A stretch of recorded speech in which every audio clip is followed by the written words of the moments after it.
Ini bunda beli pecel di pasar Malang dekat Hotel Ratu Boarding Malang. Ini harganya 10.000. Itu ada peyek, ada tahu bakso. Ini bumbunya disendirikan ya, murah, hanya 10.000 lengkap. Ada tauge, ada kubis, terus yang hijau itu daun singkong ya. Ini bunda menghadiri arisan keluarga Bani Dunawi.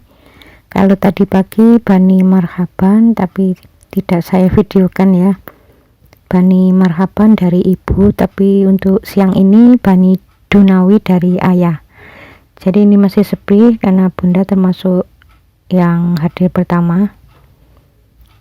Ini suasananya ya seperti ini, masih sepi, belum ada orang. Saya dan anak saya naik motor tadi, terus Pak Su dan anak-anak naik mobil itu belakangan ya, karena saya tadi sholatnya di Masjid Al-Hidayah, jadi langsung ke sini. Ini dekat dengan Masjid Al-Hidayah ya. Suasananya seperti ini ya, sambil lihat-lihat hidangan yang tersedia ya. Itu ada bermacam-macam makanan dan buah ya, sambil lihat-lihat apa saja hidangan yang disediakan ya, sambil menjawab beberapa pertanyaan. Bismillahirrahmanirrahim. Assalamualaikum warahmatullahi wabarakatuh. Ini ada yang bertanya, bunda, kalau diabetes itu umumnya kan orang dewasa ya, tapi ini anak-anak masih balita kok kena diabetes. Terus ada yang asma, ada yang gagal ginjal ya, sampai cuci darah. Ini yang bertanya ini maksudnya dirinya sendiri atau orang lain ya, saya kurang tahu. Yang jelas ini bertanya seperti ini, saya akan menjawab. Sebenarnya kalau dilihat dari sisi akhlak ya, itu biasanya salah satu orang tuanya itu cenderung diamnya beliau ini kan biasanya ya dibarengi dengan ya pokoknya ada sesuatu yang disimpan, yang ditutup-tutupi itu, dan sulit ngomong orangnya, biasanya seperti itu. Jadi kalau mau ngomong aja itu harus dipancing-pancing dulu. Jadi kalau ada masalah itu selalu ditutup-tutupi, dan itu melakukan seperti itu seringkali ya. Di dalam Al-Quran kan dijelaskan ya, wasyawirhum fil amri, bermusyawarahlah kalian di dalam urusan dunia. Jadi kalau cerita itu ya nanti kan masalah bisa terurai ya. Curhat itu boleh ya, kalau curhat untuk dirinya sendiri itu boleh, bukan nyurhatin orang lain ya untuk mengambil keuntungan kita. Karena dengan adanya curhat ya, nanti kan orang curhat itu kan mengeluarkan unek-unek yang di dalam itu ya, yang selama ini ada masalah nggak terselesaikan. Dengan adanya curhat, akhirnya ya orang yang dicurhatin itu ya bisa menyelesaikan. Yang jelas kalau curhat itu ya harus pada ahlinya ya, pada orang yang adil, orang yang bijaksana. Mengenai balita panas dan pusing, tenggorokannya panas, ini biasanya salah satu orang tuanya ada yang tertekan ya, insya Allah ini sangat ngaruh ya. Jadi orang tuanya yang melakukan kesalahan, balitanya yang kena penyakit. Biasanya kalau orang tuanya ada pikiran ya, jadi orang tuanya itu lagi ada pikiran berat ya, maksudnya lagi ada pikiran berat, nanti anaknya tuh ya bisa pusing dan panas. Makanya bunda dulu ya pernah ya, anak bunda yang pertama itu panas ya, nggak usah ke dokter ya pokoknya antara suami dan istri saling koreksi, mohon ampun pada waktu itu aja, loh kok jadi nggak panas ya, dingin ya gitu aja, mau pergi ke dokter Farida. Itu anak yang pertama ya, Jadi bunda itu sampai saat ini kalau sakit itu hanya mohon ampun aja. Kalau Pak Su ya masih minum obat ya, Pak suami, anak-anak itu sebagian ada yang minum obat. Kalau sakit ada yang sebagian niru saya. Pokoknya mohon ampun, di titik kesalahannya ya sembuh. Misalnya panas atau meriang, ya pokoknya mohon ampun. Kalau sudah tahu ilmunya mohon ampun, di titik kesalahannya besoknya tuh ya sudah enakan. Jadi kalau anak balita pusing dan panas di bagian otak depan, jadi ini bisa menjadi barometer kita untuk belajar ya. Jadi kalau umpamanya orang tuanya itu kerja di luar itu ya marah-marah terus, ya nanti tenggorokannya jadi panas. Keningnya ya panas sih, tapi tidak begitu panas ya, tapi tenggorokannya itu sangat panas, lebih panas daripada keningnya. Ini berarti orang tuanya habis marah-marah di tempat kerja.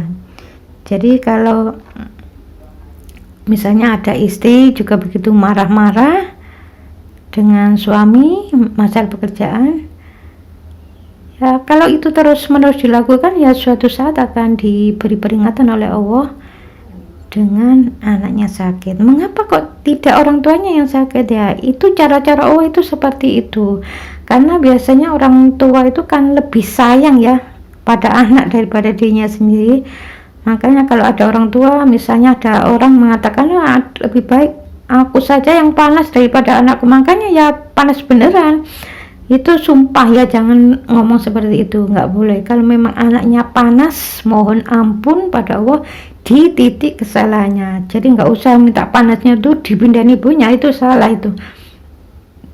Jadi kalau anaknya panas, ini kan panas tenggorokannya, jadi keningnya ya panas, tapi tenggorokannya nih lebih panas, itu berarti orang tuanya habis marah-marah. Ini ada kisah nyata ya, seorang ibu yang anaknya tuh sering panas memang. Jadi sampai bosan dengan obat, selalu begitu, obat ini obat itu kok masih panas, dingin panas lagi. Pokoknya sering mengalami seperti itu. Akhirnya ya setelah diberitahu ilmunya, disuruh hormati suami karena Allah. Yang dulu anaknya itu cuci darah ya 2 kali seminggu, berubah jadi 2 minggu itu sekali, nggak sampai 1 tahun alhamdulillah sudah nggak cuci darah lagi, alhamdulillah ya. Ini bukan sekedar saya berbicara seperti ini, bukan omong kosong ya, bukan sekedar omong kosong, ini nyata. Inilah kekuatan akhlak kita, itu seperti itu. Jadi kalau kita ini mau dekat pada Allah Ta'ala, ya sebenarnya Allah itu mau mengingatkan ibunya yang galak itu lah. Ya itu karena hanya dengan memperbaiki akhlak, nggak galak lagi sama suami, nah akhirnya ya alhamdulillah diberikan kesembuhan. Sebenarnya mau mengingatkan dengan cara anaknya diberi sakit masih galak apa enggak gitu. Itu cara-cara Allah itu seperti itu, karena Allah itu kalau mau mengingatkan itu kan nggak langsung kamu tuh jangan seperti itu, jangan galak, ya nggak gitu. Diberi anaknya sakit ya, seperti Allah Ta'ala mau mengingatkan Rasul itu kan melalui malaikat Jibril ya. Malaikat Jibril membawa wahyu terus diingatkan seperti ini. Nah jadi itu cara-cara Allah. Makanya kalau ada orang punya bayi atau balita kok sering sakit, ini harus memperbaiki akhlak beneran orang tuanya. Jadi orang tua itu semakin sering melakukan kesalahan, maka bayi dan balitanya itu sering sakit. Kalau anak saya mulai anak pertama sampai kelima tuh nggak ada yang opname di rumah sakit, tuh nggak ada. Sampai orang itu tanya ya, ini yang kalau saya ngomong gini ya para pemirsa kan nggak tahu ya, tapi kalau tetangga bunda itu ya menyaksikan sendiri, memang nggak ada yang sampai opname di rumah sakit. Kalau sakit itu hanya sebentar, sehari 2 hari, pokoknya secepatnya mohon ampun pada Allah. Di titik salahnya ya ibunya, kalau masih menetai bayi ya, masih menyusui bayi ya, ibunya biasanya minum jamu cuma gitu, dan mohon ampun. Ya gitu aja. Pernah dulu ya anak bunda yang pertama itu panas, mau pergi ke dokter Farida nggak jadi. Sorenya tuh dipegang, loh kok nggak panas, ya sudah nggak jadi pergi ke dokter. Jadi masing-masing antara suami dan istri ini masing-masing koreksi ya, apa ya kira-kira kesalahan saya. Waktu itu saya kan masih belum tahu ya, jadi masih mempelajari ilmunya, apa benar kalau memperbaiki akhlak yang ini nanti anaknya jadi nggak panas. Jadi ya ternyata benar. Jadi kalau anak pusing dan panas itu berarti orang tuanya itu ada pikiran berat ya. Jadi kalau mikir ya jangan terlalu berat-berat ya, yang biasa saja. Apalagi punya balita itu nanti kasihan, balitanya itu sering sakit, panas dan pusing. Ya untuk ibu yang bertanya ini mudah-mudahan puas dengan jawaban saya ya. Pokoknya perbaiki akhlak, insya Allah sehat. Assalamualaikum warahmatullahi wabarakatuh.